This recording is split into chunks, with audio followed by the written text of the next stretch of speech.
Bapak, Ibu, dan saudara-saudara sekalian yang terkasih di dalam Tuhan, salam damai bagi kita semua. Kembali pada malam hari ini kita akan bersama-sama melaksanakan ibadah KRW. Mari kita bersama-sama dengan penuh sukacita masuk dalam ibadah pada hari ini dan kita rayakan kehadiran Tuhan meskipun kita beribadah di rumah kita masing-masing. Mengawali ibadah pada malam hari ini, mari kita bersama-sama mengambil saat teduh. Kita buka ibadah ini dengan pengakuan kita yang demikian. Ibadah pada malam hari ini bersama-sama kita lakukan di dalam nama Tuhan Allah Bapa, Tuhan Yesus Kristus, di dalam persekutuan dengan Roh Kudus. Kiranya kasih, hikmat, dan anugerah-Nya menyertai ibadah ini dari awal, pertengahan, hingga pada akhirnya. Amin. Bapak, Ibu, dan saudara-saudara sekalian yang terkasih, mari kita meyakini bahwa Tuhan hadir di dalam segala kehidupan kita, termasuk di tengah-tengah situasi yang terjadi yang kita alami bersama. Mari kita nyatakan pengakuan ini dengan kita mengangkat pujian dari Kidung Jemaat nomor 17, bait yang pertama dan yang kedua, Tuhan Allah hadir.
Bapak, Ibu, dan saudara-saudara sekalian yang terkasih, salah satu kebutuhan dasar dalam hidup manusia adalah rasa aman. Apalah artinya kehidupan kita jalani dengan perasaan yang tidak aman. Karena itu, kerinduan manusia adalah bagaimana mereka mendapatkan rasa aman dalam kehidupannya. Pemazmur meyakini bahwa rasa aman itu terjadi jika kita hidup di dalam Tuhan dan mempercayakan hidup kita kepada Tuhan. Mari kita bersama-sama membaca Mazmur 27 yang akan saya bacakan bagi kita sekalian, ayatnya yang pertama sampai dengan yang ke-6. Aman dalam perlindungan Tuhan, dari Daud. Tuhan adalah terangku dan keselamatanku. Kepada siapakah aku harus takut? Tuhan adalah benteng hidupku.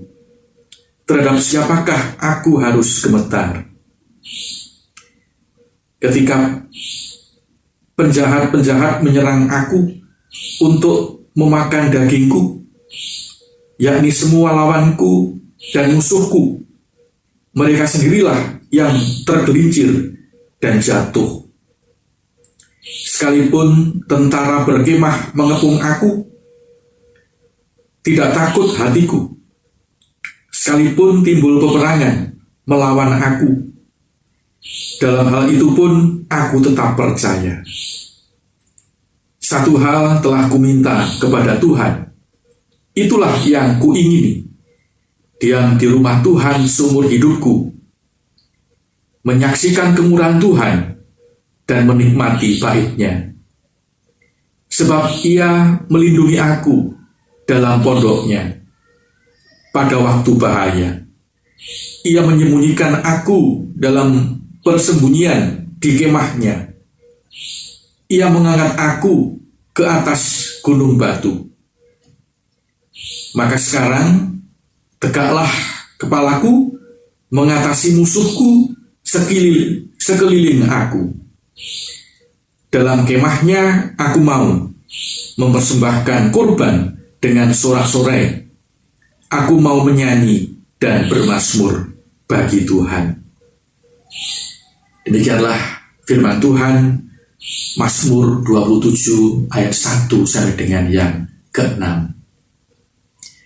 Mari Bapak Ibu dan saudara-saudara, kita sambut bacaan Mazmur yang tadi kita baca bersama dengan kita menyanyi dari Kidung Jemaat nomor 440 bait pertama dan yang kedua, Di Badai Topan Dunia.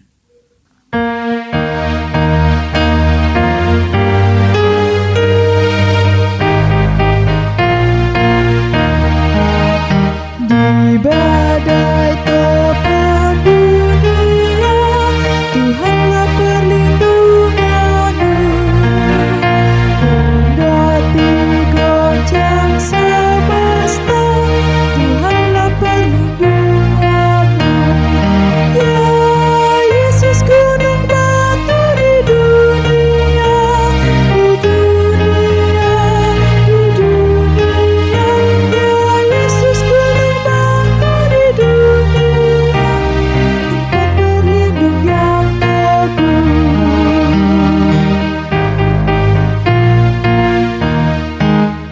Baik siang maupun malam gelap, Tuhanlah perlindunganmu.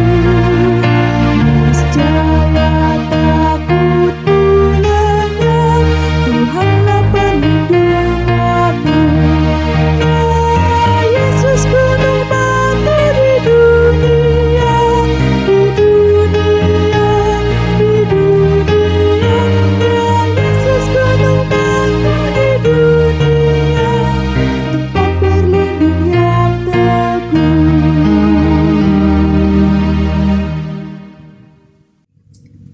Bapak Ibu dan saudara-saudara sekalian yang terkasih di dalam Tuhan, tibalah kita pada malam hari ini bersama-sama akan membaca dan merenungkan firman Tuhan. Sebelum kita membaca dan merenungkan firman Tuhan, mari kita bersama-sama berdoa, mohon terang, mohon hikmat, dan mohon tuntunan dari Tuhan. Bapa kami yang di sorga, pada malam hari ini kami akan membaca dan merenungkan firman Tuhan. Kiranya Tuhan menolong dan memberkati kami, sehingga firman-Mu menjadi kekuatan dalam kehidupan kami. Kami bersyukur untuk kesempatan yang indah yang sudah Tuhan berikan kepada kami. Kami boleh beribadah KRW yang kami laksanakan di rumah kami masing-masing bersama dengan keluarga kami semua. Meskipun secara fisik kami tidak berjumpa dengan saudara-saudara dalam lingkup KRW, namun secara batin kami tetap satu di dalam Tuhan. Berfirmanlah Tuhan, kami bersiap untuk mendengarkan. Dalam nama Tuhan Yesus Kristus, firman Allah yang sejati, kami berdoa. Amin. Selamat malam Bapak Ibu dan saudara-saudara. Bagaimana kabar Bapak Ibu sekalian? Baik-baik bukan? Kiranya kasih Tuhan senantiasa memampukan kita untuk tetap melangkah dalam semangat dan keyakinan di tengah-tengah situasi yang penuh tantangan pada saat ini. Renungan pada malam hari ini saya beri judul Usahakanlah Bersyukur. Sebuah renungan dalam rangka kita mempersiapkan diri untuk menyambut Hari Raya Persembahan. Saudaraku yang terkasih, panggilan hidup sebagai orang percaya adalah bersyukur. Firman Tuhan senantiasa mengajarkan kepada kita semua sebagai para pengikut Kristus agar kita senantiasa bersyukur dalam segala hal. Sebagaimana sabda Tuhan di dalam Efesus 5 ayat yang ke-20 di sana dikatakan, ucaplah syukur senantiasa atas segala sesuatu dalam nama Tuhan kita Yesus Kristus. Saudaraku sekalian yang terkasih, sungguh pun demikian dalam kenyataan hidup kita sebagai orang percaya, mewujudkan hidup yang penuh syukur ternyata tidak mudah, tidak gampang, terlebih jikalau ada banyak halangan-halangan kehidupan yang merintangi kepada kita untuk bersyukur kepada Tuhan.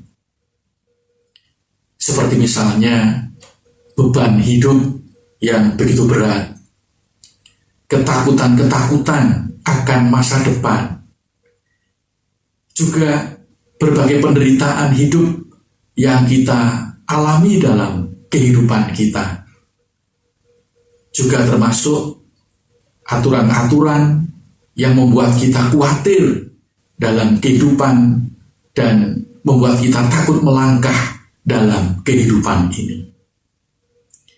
Saudaraku sekalian yang terkasih, ini semua menjadi tantangan bagi kita.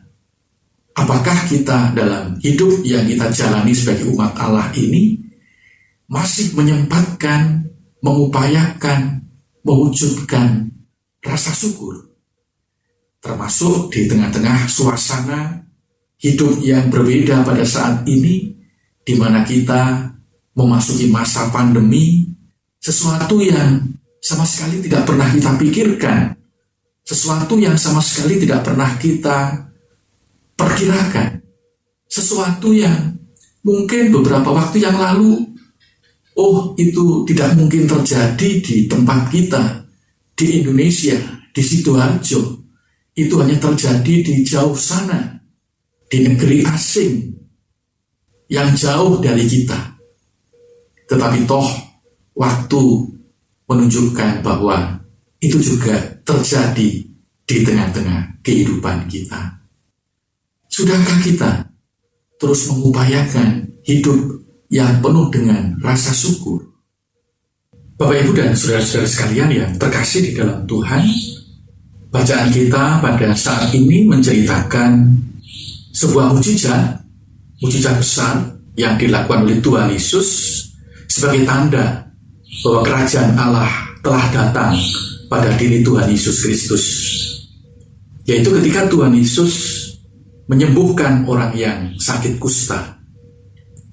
Diceritakan di dalam bacaan kita, Tuhan Yesus memberitakan Injil, mengajar, menyusuri daerah Samaria dan Galilea, dan tibalah di suatu desa. Di sana Tuhan Yesus bersama dengan rombongan berjumpa dengan segerombolan orang. Segerombolan orang ini dapat kita katakan sebagai ODK, orang dengan kusta. Mereka ini meminta dan memohon kepada Yesus supaya Tuhan Yesus menyembuhkan mereka. Rupanya, saudaraku yang terkasih, segerombolan orang kusta ini sudah mendengar tentang apa yang dilakukan oleh Yesus, apa yang telah diperbuat oleh Yesus, bahwa Yesus itu mengajar sekaligus menyembuhkan. Sehingga ketika Yesus lewat di depan mereka atau di desa mereka, mereka berupaya untuk menjumpai Yesus dan mohon supaya Yesus memulihkan hidup mereka. Makanya di dalam bacaan kita dikatakan para ODK ini berkata, Yesus, Guru, kasihanilah kami. Saudaraku yang terkasih di dalam Tuhan, apabila kita melihat tentang kehidupan orang kusta di dalam masyarakat Yahudi, sebagaimana yang ada di dalam kitab suci, kita melihat di sana bahwa orang-orang kusta ini begitu menderita. Boleh dikatakan mereka mengalami penderitaan 4 rangkap. Jadi berlapis-lapis penderitaan yang mereka alami, saudaraku sekalian. Yang pertama adalah sakit itu sendiri. Sakit itu sendiri.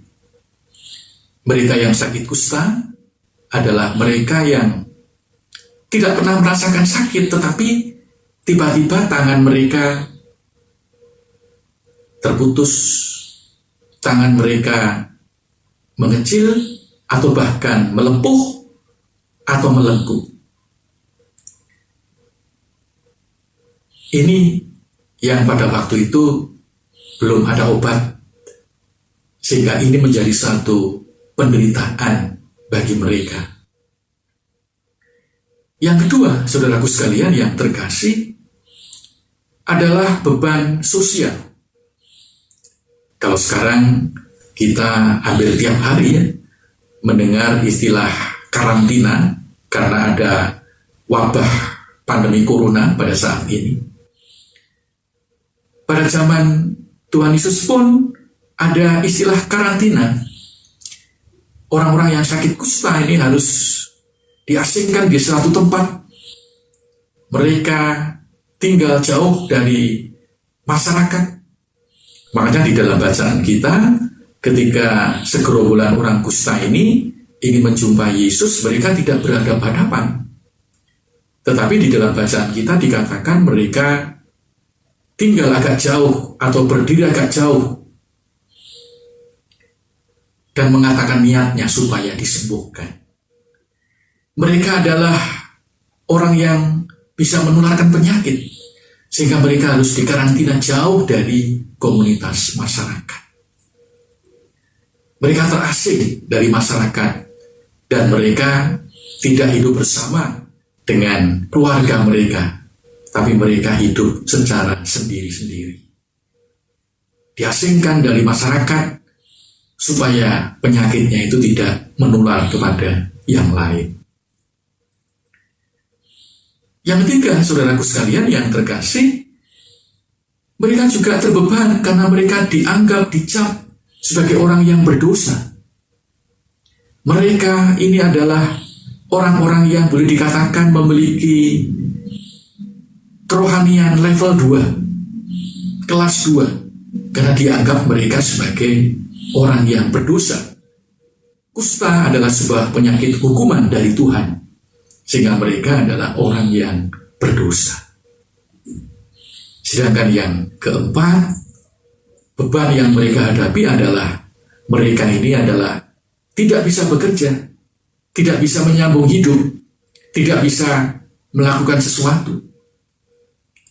Mereka tidak punya akses ekonomi. Akhir cerita dari kisah 10 orang kusta ini adalah mereka semua disembuhkan oleh Tuhan.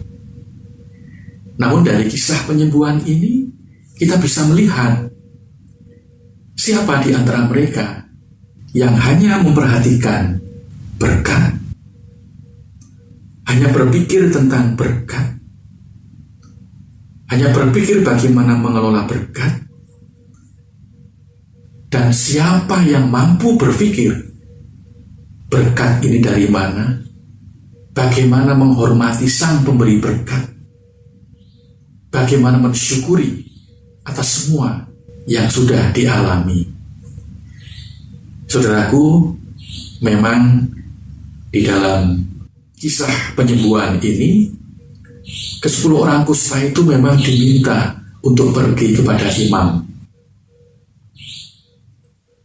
Dan memang di dalam masyarakat Israel, sebagaimana kalau kita bandingkan dengan bacaan di dalam kitab Imamat pasal 14, di sana dikatakan bahwa orang yang sakit kusta, jikalau dia sudah sembuh, maka perlu pentahiran, perlu upacara peresmian kalau seseorang itu dikatakan sembuh. Dan itu sangat rumit. Barangkali itu yang membuat 9 orang kusta ini lupa untuk datang kepada Yesus, bersyukur kepada Yesus. Di dalam kitab Imamat dijelaskan bahwa ada banyak tahap-tahap yang harus dilakukan ketika seseorang dapat dikatakan bebas sakit kusta.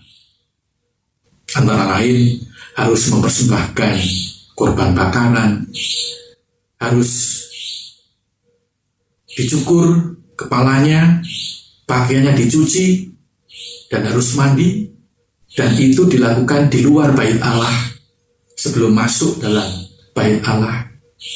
Demikian pula mereka harus menunggu selama 7 hari, dan kemudian dicukur lagi, bajunya dicuci lagi, dan dia harus mandi lagi dan mempersembahkan korban bakaran kembali. Dan baru setelah itu mereka diterima penuh sebagai orang yang telah bebas dari sakit kusta. Barangkali itu yang menghalangi mereka untuk tidak bersyukur kepada Tuhan, hanya berpikir bagaimana nanti saya bisa lebih baik, bagaimana saya bisa diterima oleh orang banyak setelah saya sembuh ini. Itu yang dilakukan oleh 9 orang yang sakit kusta. Pikirannya hanya tertuju kepada berkat kesembuhan itu, tetapi lupa untuk bersyukur kepada Tuhan. Dan hanya 1 orang yang datang kepada Tuhan, kembali kepada Tuhan, sadar bahwa semua boleh terjadi karena ada Sang Pemberi berkat, yaitu Tuhan Yesus Kristus. Saudaraku yang terkasih di dalam Tuhan, bersediakah kita melawan arus sebagaimana 1 orang kusta yang memiliki sikap yang berbeda dari 9 orang kusta yang lain? Melawan arus berarti kita menyempatkan, kita memberikan waktu, kita mempersembahkan untuk membangun rasa syukur dalam kehidupan kita di tengah-tengah kepenatan hidup yang terjadi dalam kehidupan kita.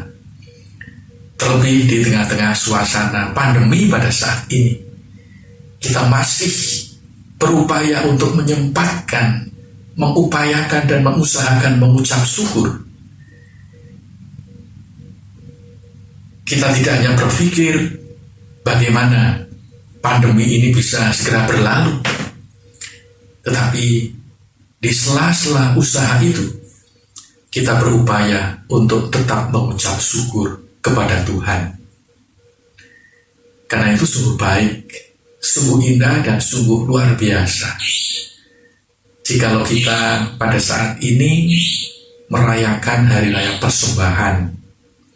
Dan Hari Raya Persembahan pada saat ini kita lakukan meskipun dengan cara yang berbeda, suasana yang berbeda, tapi jangan sampai semangatnya berbeda.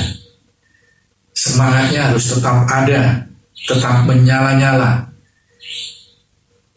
agar kita mengucap syukur dengan sungguh-sungguh di dalam Tuhan. Selamat menyambut Hari Raya Persembahan. Selamat menyempatkan waktu untuk berbalik dan melawan arus, untuk melihat kasih Tuhan yang tetap nyata bagi kehidupan kita, dan kita tetap memiliki hidup berpengharapan karena cinta Tuhan diberikan kepada kita. Tuhan memberkati. Amin.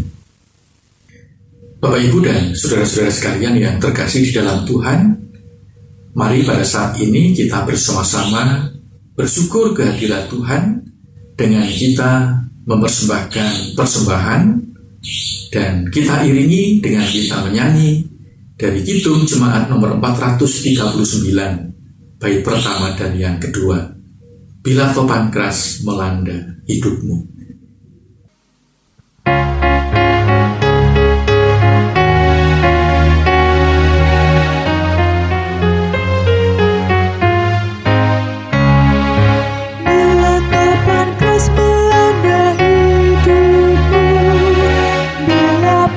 Asa dan letih lesu, berkat Tuhan satu-satu hitunglah, kau niscaya kagum oleh kasih-Nya. Berkat Tuhan mari hitunglah, kau kan kagum oleh kasih-Nya. Berkat Tuhan mari hitunglah, oleh kasih-Nya.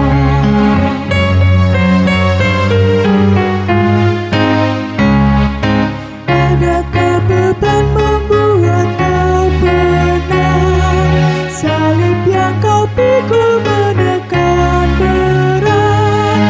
Hitunglah berkat-Nya, pasti kau lega dan bernyanyi terus penuh bahagia.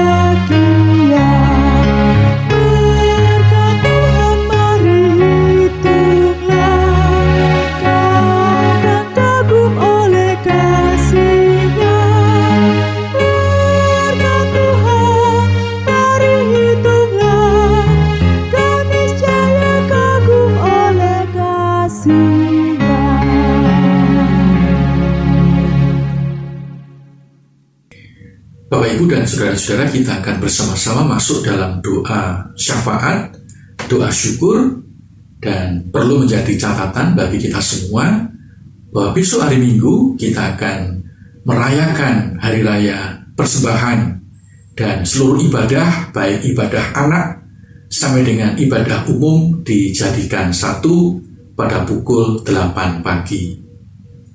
Perlu diketahui bahwa persembahan ada 3 macam, yaitu yang pertama adalah persembahan minggu, persembahan syukur atau persembahan amplop, dan persembahan pelelangan.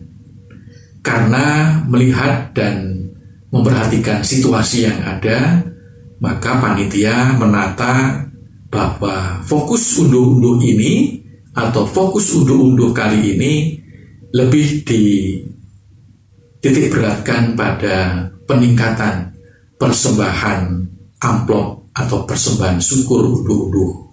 Sementara pelelangan hanya dibatasi menjadi 30 barang dari yang biasanya bisa mencapai 100 lebih. Mari Bapak, Ibu, dan saudara-saudara, kita pasrahkan semua kepada Tuhan. Biarlah dengan penyerahan diri kepada Tuhan dan kepesertaan seluruh umat warga jemaat dalam unduh-unduh ini dapat merayakan, mensukseskan, dan membuat perayaan unduh-unduh ini bisa berjalan dengan baik. Mari kita bersama-sama berdoa. Tuhan yang Maha Baik, pada malam hari ini bersama-sama kami berdoa untuk pelaksanaan Hari Raya Persembahan Unduh-Unduh yang kami laksanakan pada hari Minggu yang akan datang. Kiranya Tuhan memberkati supaya Hari Raya Unduh-Unduh ini berjalan dengan baik. Warga dapat mengikuti semuanya, mulai dari anak-anak sampai dengan lansia, dan juga boleh ikut ambil bagian dalam sukacita atas segala berkat yang Tuhan berikan kepada kami. Berkati panitia supaya dapat menata yang terbaik, sehingga panitia dapat menjadi jalan berkat bagi kemuliaan nama Tuhan. Pada malam hari ini kami juga bersama-sama biarlah seluruh warga dapat mulai mempersiapkan diri, mempersiapkan baik secara spiritual maupun material, sehingga dengan demikian namamu semakin dipermuliakan. Pada malam hari ini kami juga telah mempersembahkan persembahan. Tuhan berkati agar persembahan ini menjadi alat untuk kemuliaan nama Tuhan.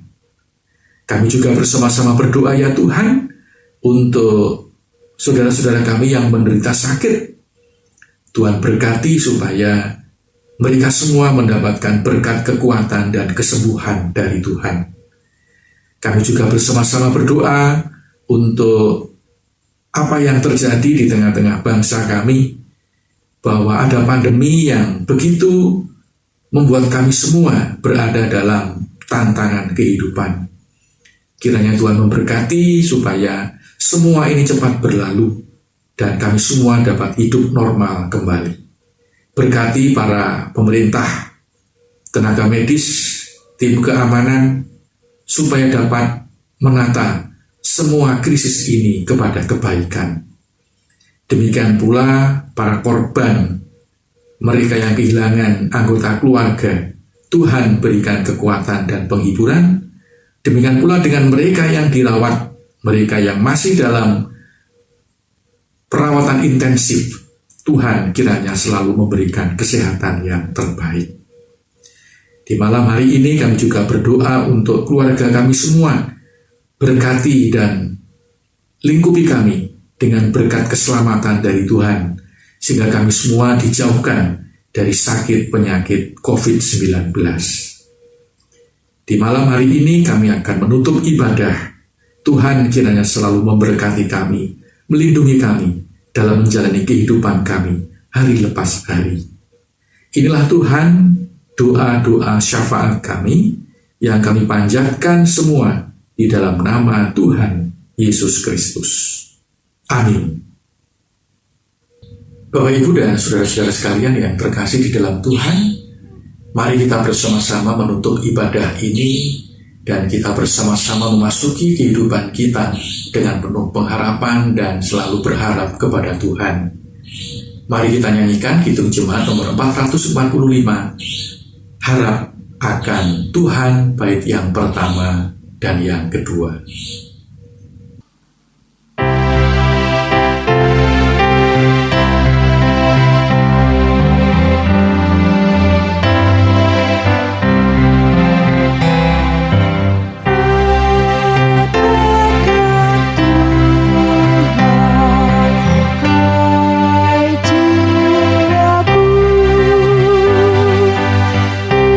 Dia berlindung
Saudaraku yang terkasih di dalam Tuhan, mari kita bersama-sama masuki kehidupan kita dengan terus bersandar kepada kasih dan anugerah Tuhan.